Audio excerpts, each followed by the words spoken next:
This one will be easy. Okay. Now that I'm Speaker of the House, Yeah. Congratulations. thank you, and you're President, we have a What a team we are. we have a mental health problem in the United States. I need some ideas for the House here to pass something to reform it. What can you help us with? Look, mental health is an issue that hits on the question that gentleman asked, our veteran. It's one that hits on all of the drug abuse issues that we have in this country.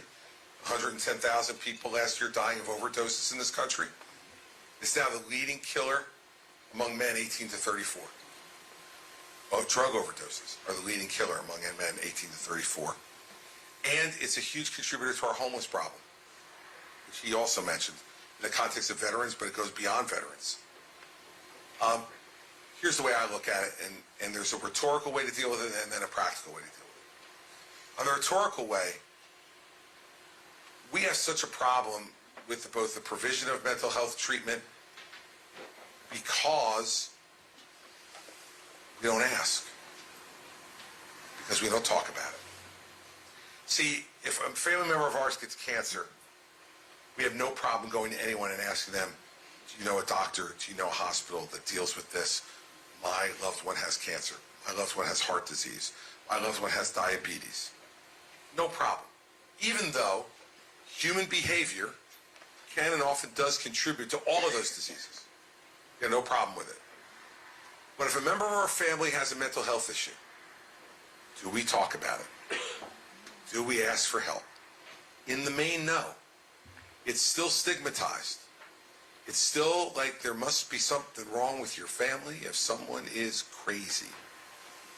Just that word is pejorative and places a value judgment on it. It's a disease, like diabetes, like cancer, like heart disease. It is a disease. And a president needs to start talking about that and drug abuse in that way. It's not a moral failing. It is a disease that some people are more prone to, like some people have a family history of all those other diseases. And a president needs to be saying to people, it is not only okay to ask for help, it is wrong not to. Because people with mental health issues and drug abuse issues can be treated. And they can be helped. And they can be restored to normal life. But they got to first ask, or we have to help get them there. And both we fail on. So that's rhetorically. And practically, look, we need to provide incentives to have more mental health care providers. Part of the problem is we don't have enough people doing it. And so it's very hard to get that treatment. It's part of what's going on with veterans for sure. And we need to give incentives for folks to go into the areas of medicine where we have shortages. I suspect we don't need any more dermatologists or plastic surgeons. When I look around this country, I think we got plenty of them. Seems to me. But psychiatrists, psychologists, counselors, we don't have enough. And so we have to, on the practical side, start incentivizing those people. Maybe it's forgiveness of student loans as part of the help, if you're willing to go into that rather than into dermatology. You know, maybe that's the financial benefit you get. But we've got to be creative about it, because in the end, those diseases are destroying lives, and they're destroying our cities. If you look at our cities now, San Francisco, Los Angeles, Chicago, Philadelphia, New York, there's homeless everywhere, and Manchester. I mean, like any of the major cities in any state. There's homelessness everywhere. There's drug abuse everywhere. And we can't be a great country without great cities. And folks are being drawn to those places because they have no place else to go. And so we need to do both. And it is, the rhetorical part is the easier thing to do, but it's going to take longer to convince people that cancer problem. I use this example all the time. My mom was an addict.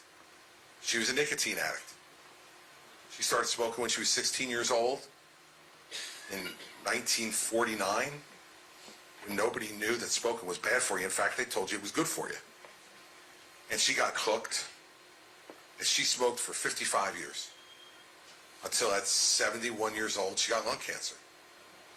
And she died in 4 months. But when she got sick, we didn't hesitate to tell anybody that she was sick, even though they all knew she was a smoker. And nobody came to me and said, well, Chris, hell, she's getting what she deserves.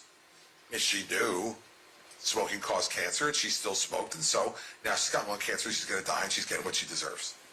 Nobody said that. Everybody was compassionate, they cared, they helped her to the extent that they could, and they helped us. Because we told them she was sick. If my mother had been a heroin addict, would I have told them?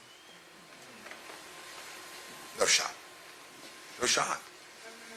And because we didn't talk to anybody about it, it would have been harder to find help. And because it was harder to find, when you didn't find help, then she would have gotten sicker. And it just would have gotten worse. That's what we need to do on substance abuse and on mental health issues. We have to let people know, we're supposed to be the pro-life party. And I'm pro-life. But you better be pro-life for more than just the 9 months in the womb. And when they come out, in my experience as a father, is when things really get complicated. Right? That's when all these issues come up. And every life is a precious gift from God. And the one facing mental health issues or substance abuse issues is just as precious a gift from God as the one that isn't. So we got to be talking about that. If we do that, we can start to move our country forward into a place where we understand that there's treatment available for this stuff, and we can help make it better. So I can take one more.